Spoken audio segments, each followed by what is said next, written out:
দেখো ছোট্ট সোনা কেমন কোলে উঠে হাসছে, আমি রান্না করবো না। টাটা করো। কোলে উঠে বসে থাকলে হবে?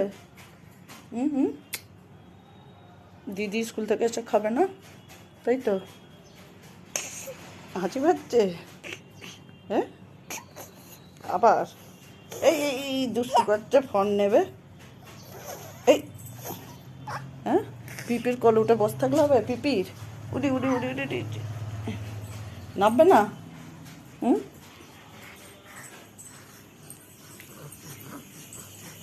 এই এই দেখো, এই রান্নাটা করতে হবে সোনা দিদির জন্যে। এই যে এই দেখো, বড় মাছের মুড়োটা রান্না করলেই হয়ে যাবে, তাই তো? কে খাবে এটা? পুপু খাবে?